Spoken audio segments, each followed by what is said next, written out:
The fight game is as ruthless as it gets. Only a handful of fighters get to reach the top, but every single one risks the same fate: brain damage. These athletes develop a chronic progressive brain disease. There are several names for this disease. In a sport dictated by physical damage, brain trauma becomes even more of a concern. Punch drunk, dementia, pugilistica, or most commonly, CTE. After all, this affliction can have lasting effects on an athlete's mental health, especially for fighters. I'm having some head trouble. I'm just memory loss.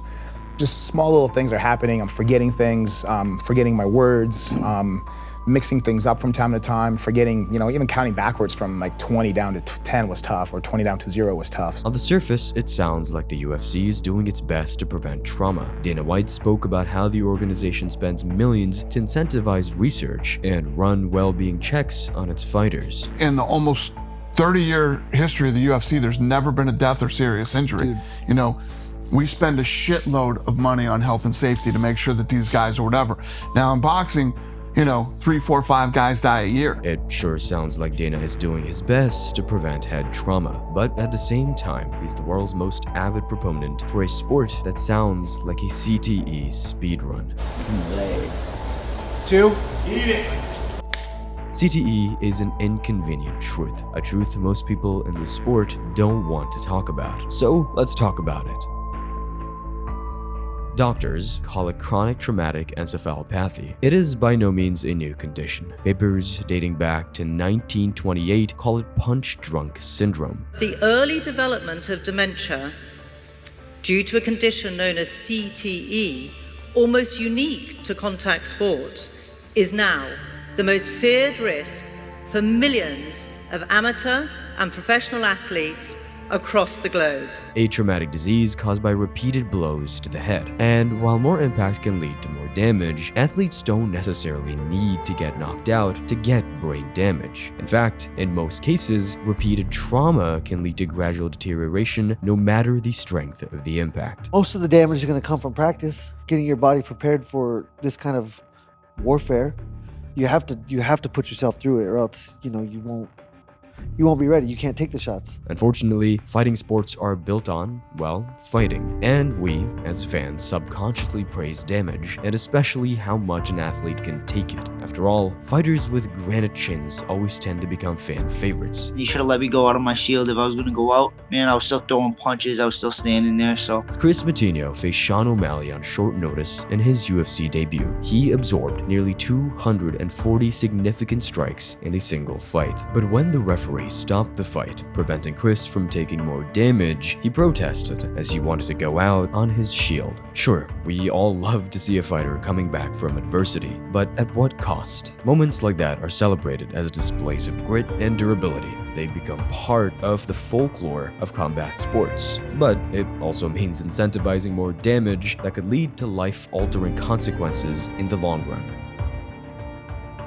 CTE is impossible to diagnose for a certain in a living person. Doctors can only confirm it after death by examining the brain. But even without a definitive test, there are some very telling signs that a person may have brain damage. These symptoms show up gradually, often while fighters are still competing. One of the clearest symptoms is a slurred speech. Hey, how's it going? This is me, Nam Fan. Just getting done with my morning run.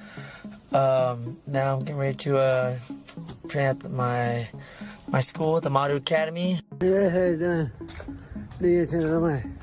10 miles this morning. Woke up late. I did run 5 miles.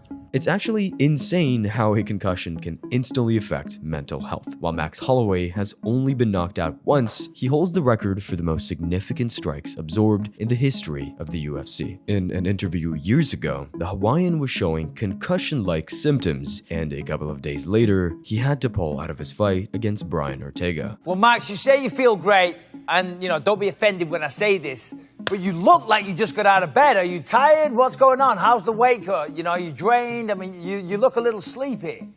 I'm good, man. I'm good. A little bit tired. They got me doing a bunch of media stuff, but I'll be fine. Fortunately for Max, the symptoms were temporary. On top of speech impediments, CTE can also cause other serious symptoms. I forget where I'm going, depression, dizzy spells, calling people different names, not knowing their actual name. My kids, I've had instances in the past that I couldn't think of their name on the spot, and just my balance is shot. I have a hard time remembering what I did yesterday, and last week's a complete blur. My long-term memory is okay, but my short-term memory is gone. That was Spencer Fisher, a former UFC lightweight. After retiring, he became one of the first UFC veterans to publicly speak about suffering long-term effects of brain trauma. More often than not, symptoms worsen with age. Fighters who were once displayed as the pinnacle of athleticism are found struggling to perform simple chores. The condition is often tied to substance abuse, as dealing with chronic pain, confusion, and depression generally is. At first sight, some CTE symptoms can seem lighthearted, and it's not unusual to see the community joking about it. You also believe in the land mooning. The what? The land mooning. The land mooning? The mooning. Moon landing? The landing on the moon. Jesus Christ. All this Diet Coke's fucking up my brain. Land mooning. Well, that's too much. Moon landing. So you do that History Channel show, Hunting Hitler. That was fun. Did you ever find Hitler? Yeah, so he died. The notion that brain trauma can make you sound like Brendan Schaub should sound the alarm for everyone, and this condition is far from new. In fact, boxing gave us the first clear cases of what would later be called CTE in combat sports. As a century-old sport, boxing gives us better insight into the effects of repeated head trauma. Decades before the UFC even existed, doctors were already noticing a disturbing pattern in retired boxers. And given boxing's countdown rules and longer fight time, there's an argument to say that that sport is even more dangerous than MMA. Boxing is more dangerous than MMA. Oh, how could you say that when they're only boxing and they're using their hands and they jump on you and they hit you on the ground when you fall? I said, I will argue with you that that's safer than you knocking me out. Bang! My body, which has been trained my whole life to get up, gets up, they count to 8 or 9, and they say, go back and fight more. When I'm still concussed, you have hit me so hard that you have knocked me down to the ground, right? I get up, and then you continue to punch me in the head until one, I either fall down again and go to sleep completely, or we get to the end of the round where you come back and you punch me in the head again. In MMA, when you get knocked down or kicked in the head or whatever the case may be, the guy jumps on you, boom, boom, fight's over. Fight's over. I don't have that recovery time to where I think my brain is okay. I go fight more, and then I get destroyed more. I think boxing is a much more brutal sport, and I love boxing than mixed martial arts because of that. Back then, the condition was called punch-drunk syndrome, and some of boxing's biggest names became living proof of what repeated blows to the head can do. How do you feel these days, Jerry? I feel feature myself, but it's a little old, You feel old? Yeah, I feel like an old man. You remember what they called you? I don't remember that. The Great White Hope. Oh, I remember that, yeah. Irish Jerry Quarry. Quarry was a contender during the golden era of boxing heavyweights. He faced legends like Muhammad Ali and Joe Frazier. At the time of that footage, he was 50 years old at the time and passed away only a few years after that interview was recorded. Many fighters from that era ended up having some sort of CTE symptom, including the most famous boxer from that time. Fastest with the rope.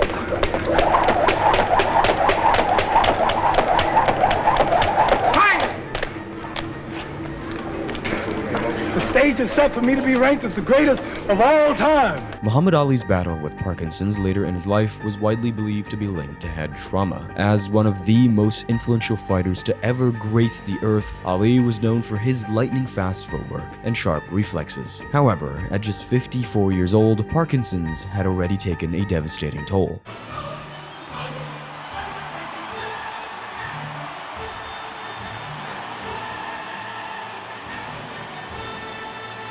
Ali's decline was arguably one of the most shocking and public examples of what repeated head trauma can do to a fighter. He made history, stung like a bee, and floated like a butterfly. But the latter half of his life was defined by the visible struggles of this disease.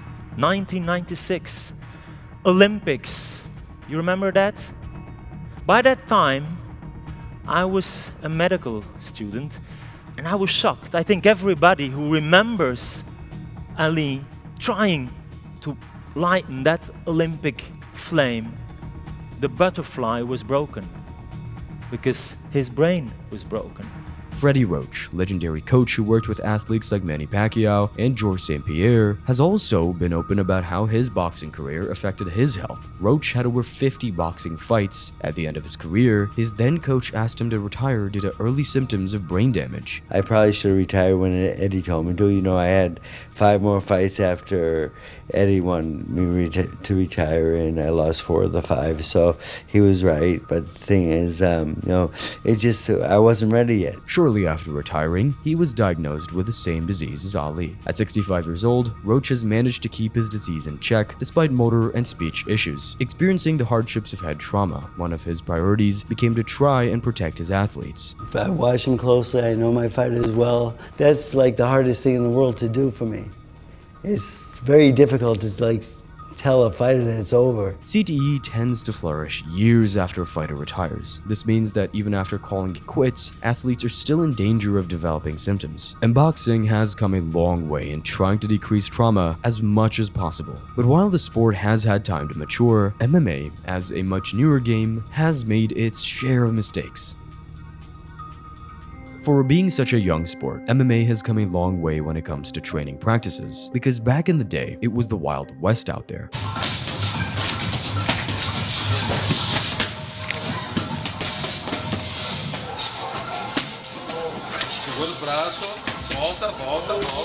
Those were Wanderlei Silva and Fabricio Werdum, and they're actually best friends, believe it or not. Hard sparring was often seen as part of the grind back in the day, and that old mindset, a fighter had to get used to getting hit and even being knocked out to get used to the chaos of fighting. Silva is likely the best example of that old school mentality. He was knocked out cold at least 8 times in his career, with the latter arguably his nastiest KO during a brawl after a boxing match where he was disqualified.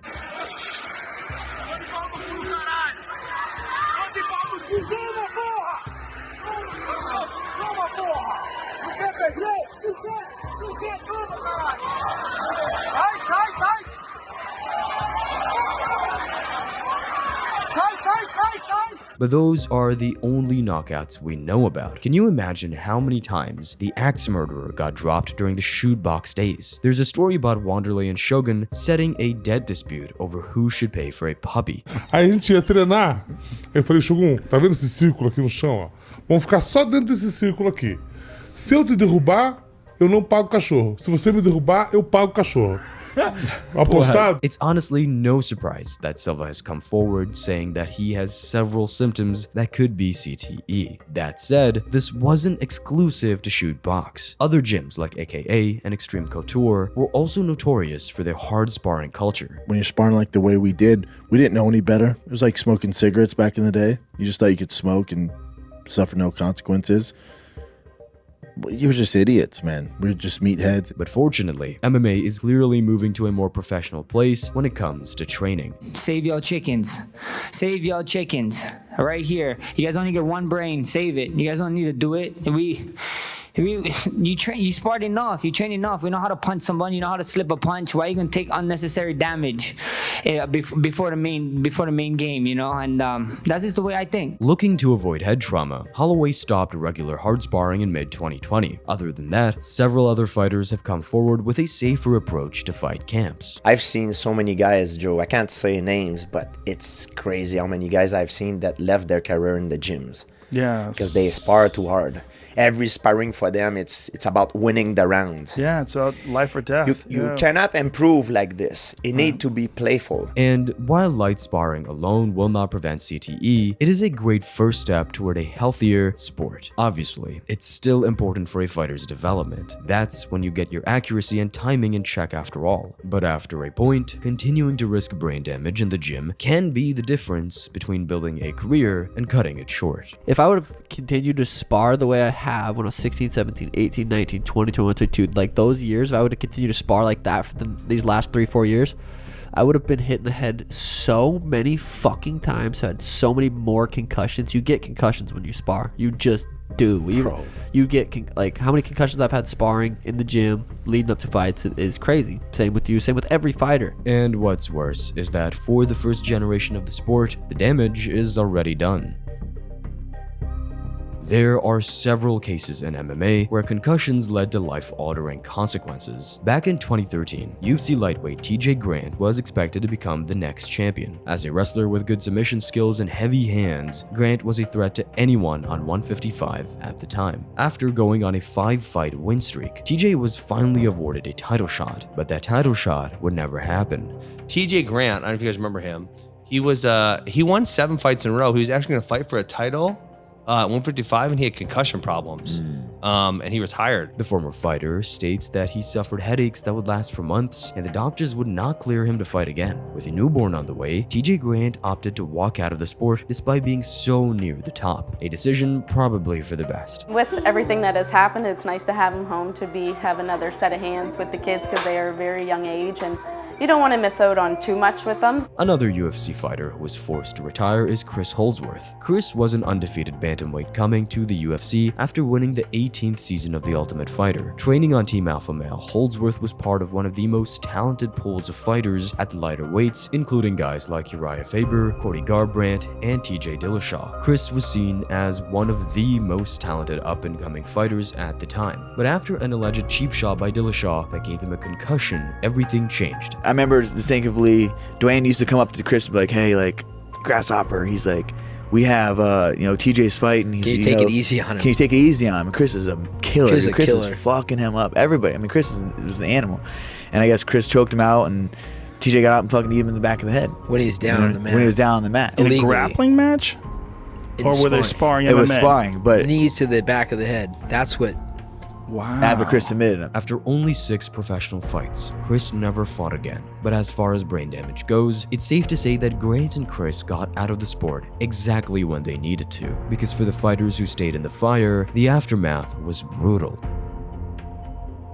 Gary Goodridge was legit one of the pioneers of MMA. His first appearance in the sport was at UFC 6 in 1996. Goodridge really faced the who's who of the first era of MMA, including guys like Don Frye, Mark Coleman, and Fedor Emelianenko. In the span of just 14 years, Goodridge had over 80 professional fights, including mixed martial arts and kickboxing. What's most shocking is that Gary suffered 24 knockouts in that short window, indicating massive cumulative damage. Gary retired in 2010, but just 2 years later, doctors diagnosed him with degenerative dementia. I truly, honestly believe if it wasn't for the pills that I'm taking, my life would have been done a long time ago. You think you may have? Oh, absolutely. Would you have? I would have taken my life as absolutely. You would have killed yourself. Absolutely. Mental disability is a huge thing. It's got me crippled. Goodridge has been open about the hardships of dealing with CTE. According to him, he suffers from constant memory loss, violent mood swings, and difficulty with concentration. What happens, I find, is when I have many things in my brain at one time, or somebody shoots me this and shoots me this and shoots me this, my brain forgets. You constantly forget on a daily basis, all the time. I'm here with a bunch of people at the party. Met a lot of people here. I'll probably forget that I met them in the morning. While his condition is permanent, Gary does seem like he's managing it as best he can. Today, he has a YouTube channel where he talks about MMA and arm wrestling. Here we go. My original belt. Don board for 30 years. Huh? And Goodridge wasn't alone. Another fighter who also had CTE symptoms ended up having one of the most tragic and sad endings in MMA. While the UFC is worth billions of dollars today, this wasn't always the case. In the early 2000s, a few years after Dana and the Fertitta brothers took over, the organization was struggling. The promotion was having a hard time with regulatory compliance in most US states, all while Pride in Japan had a better and more exciting product. As a last-ditch effort to gain notoriety, the UFC bet all its chips in a new reality show format, The Ultimate Fighter. The first season was going to award its winner with a UFC contract. The two fighters who reached the finals were Forrest Griffin and Stephan Bonnar, and the finale couldn't have been more spectacular. Steven Spielberg couldn't have written a better script for me. Those two guys came out and just showed everything. They took the sport up 10 notches. You know, the last time I can't even tell you the last time I saw an absolute war like that. It's up there with all the legendary classic wars you've ever seen in any fight. Absolutely amazing. We could not be happier. To this date, that fight is considered to be one of the most important in UFC history. Bonnar and Griffin both threw caution to the wind and beat each other up for 3 rounds. The sheer brutality of the match became an instant sensation, and the fact that it was live on TV finally put the UFC on the map. But while that fight saved the UFC, it cost Stephan Bonnar everything. Something show up on the MRI that wasn't there before that's associated linked with CTE. While Bonnar never reached championship level, he did have a long MMA career. He faced guys like John Jones, Lyoto Machida, and Mark Coleman, and by 2014, he finally called it quits. He moved on to pro wrestling, and that's when he started noticing CTE symptoms. From the timeline I gathered and the research I did, it seems like the symptoms and the damage peaks about 10 years after they retire. Yeah. So that really made me Scary. think too, and because I already noticed some declines in the thing on the MRI, and I'm like, dude. Struggling with chronic pain and brain damage symptoms, he began showing signs of substance abuse. Suddenly, he was in the news getting arrested for DUIs, and his behavior only grew more deranged. Come on out. Come on.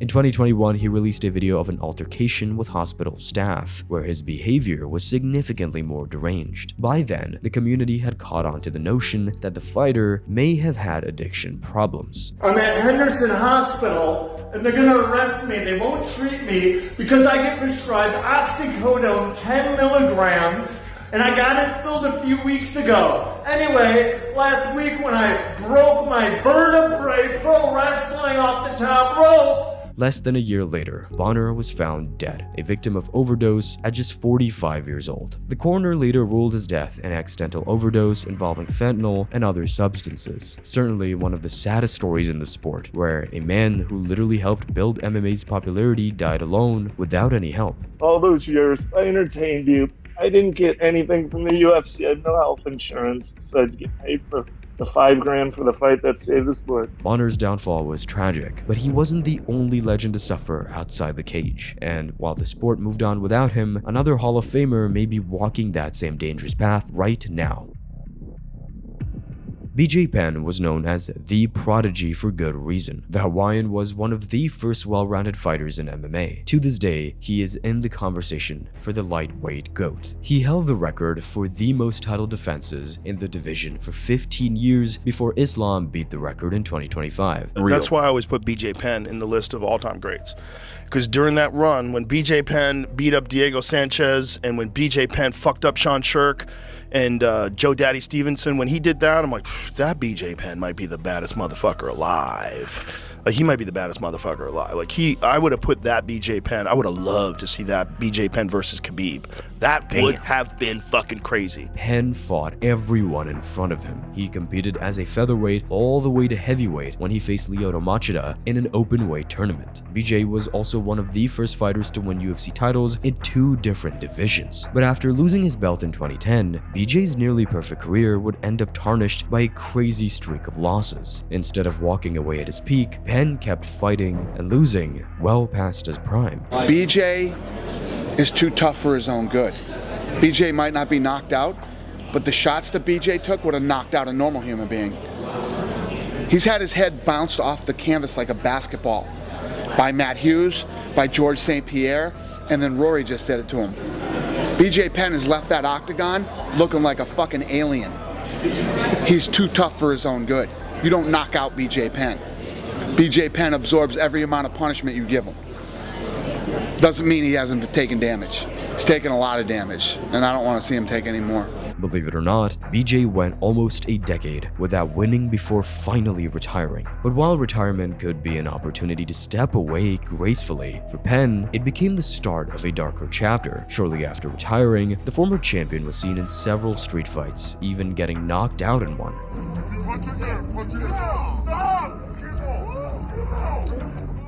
Why? Stop it! His behavior became more erratic, even demented at times. On top of tarnishing his legacy, accusations of drug abuse began to surface. I just can't wrap my head around the idea that suddenly people care about BJ's health, when the whole time they've been kissing his ass and allowing him to do crazy things, like to destroy his body with drugs, to get in fights outside of the UFC, to have domestic violence issues, to do all these things. From there, Penn's behavior began to shift from weird to disturbing really quickly. Throughout the years, he has collected a series of arrests and DUIs. His girlfriend filed a restraining order against him in 2021, alleging physical and sexual abuse, and the court also barred BJ from seeing his kids, and his behavior was only getting worse. But she's not my 79-year-old mother. And it's interesting, when you Google Lorraine Abelais, our house pops up, because this lady acts like Lorraine Inouye. So you Google Lorraine Abelais, and this house pops up, and then you look him, and then my mom's name starts popping up. She's trying to steal everything, and this is not my mother.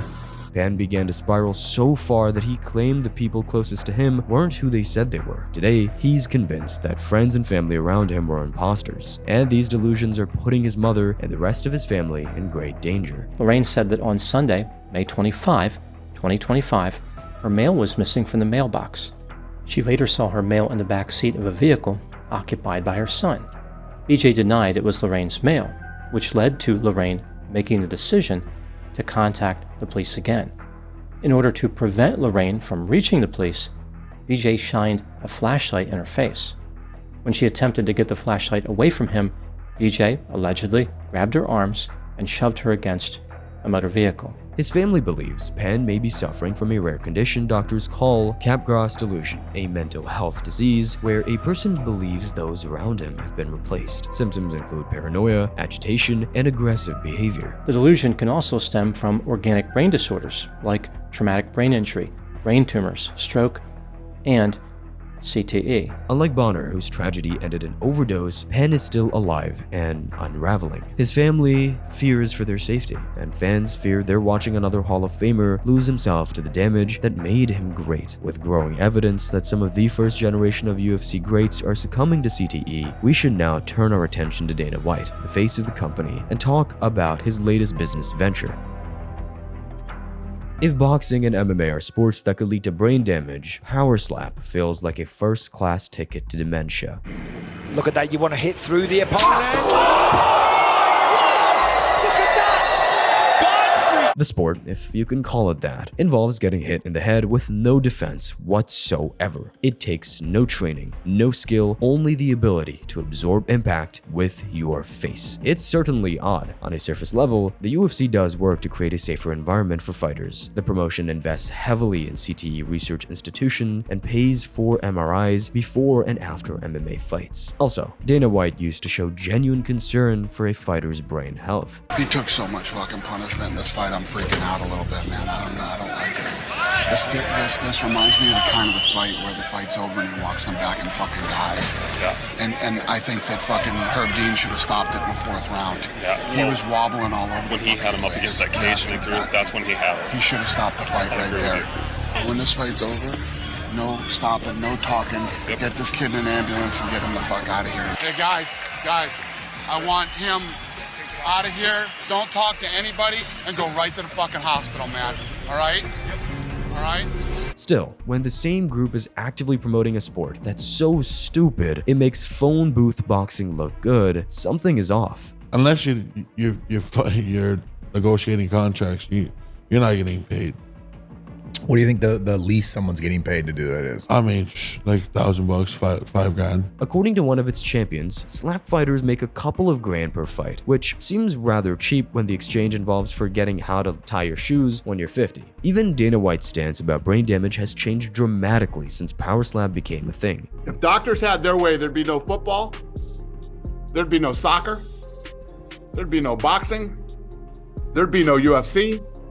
You know, listen, in contact sports, this is a contact sport. Hockey, I mean, we could go on with all the contact sports, that if doctors had their way, they'd say that CTE is a problem. This man spent nearly a decade trying to convince John McCain and US institutions that MMA wasn't a sport dominated by hooligans and that fighting was as safe as boxing, if not safer. Now, he is using the credibility he earned as one of the top promoters in the world to push for guys slapping each other until one of them gets concussed. It's free brain damage. Like, why? You could hit someone so hard with a slap because you're not. Everybody thinks of a slap as like the palm in the face. That is not what's happening. You're getting palm striked in the face. When you think about it, power slap represents damage for damage's sake. Similar to a fighter wanting to go out on a shield, the slapping sport is just that, a spectacle built entirely on how much punishment someone can absorb. And that brings us back to the bigger question. If CTE is the inconvenient truth of fighting, how long can the sport keep ignoring it? The truth of the matter is that nothing will ever be enough to prevent CTE in combat sports. Boxing was able to decrease the amount of head trauma by lowering the number of rounds and introducing the standing 8 count. But as far as MMA goes, it's hard to think of measures that could seriously prevent head trauma. Safer training practices can go a long way, but in an ideal world, promotions would be able to provide care to fighters even after their careers ended. They're fighting, and I believe there's a negative externality from the fight, which is CTE, which isn't being, there's research funded on it, but I mean, we look at people like Gary Goodridge, right, who have some serious brain injury. They're not being, that cost is not being accounted for in the market, at least not explicitly. Today, fighters get insurance for injuries sustained during a fight, but nothing really past that. Soccer, the NFL, and the NBA have all come up with healthcare systems for their athletes. But the biggest barrier is these organizations have achieved this by creating unions, something MMA hasn't even come close to achieving. When you're watching these guys, at some point you have to be responsible for how their well-being. You're seeing the NFL pay attention to it, other sports, the NHL certainly in terms of concussions and injuries and stuff. Well, in leagues, you have a players association or a union that generally helps prepare these guys for the end of their career. What is the UFC doing for that? Well, you know, we have this, we're the only fight promoters in the history of the world who's ever had health insurance for fighters. Because the fighters live inside this UFC brand, different than boxing, you know, we have t-shirts, action figures, video games, and a ton of other things, and the fighters get a piece of that. And even when they retire, it's not like you still wouldn't want a Chuck Liddell action figure or a Chuck Liddell to be in the video game or any of this other stuff. So these guys kind of live forever inside this brand. Is it a sport's responsibility to take care of its retired stars? You know, it's tough to say. Former UFC heavyweight champion Shane Carwin is a good example of how fighters need and want protection. In his support of the antitrust lawsuit against the UFC, Carwin noted how, despite having a degree in engineering, he can't really work due to brain damage. Shane recently came out, Carwin, who was, you know, like a brother to me, and Shane's struggling, man. That's my main training partner, And I know he's been struggling with some issues for a while now, and behind the scenes, we've been trying to give him help and stuff like that. I don't know, man. It's tough, right? You hear horror stories. Shane's unfortunately one of the horror stories. And that's the point. While long-term healthcare wouldn't erase the damage already done, it would at least acknowledge the cost of the sport. In the end, no rule change or safety protocol will erase the risk, but acknowledging the damage could be a starting point. But the contradictions around fighter safety don't end here. If you want to see more of Dana White's transformation from combat sports promoter to power slap hype man, check out the full video on Power Slap next. Thanks for watching.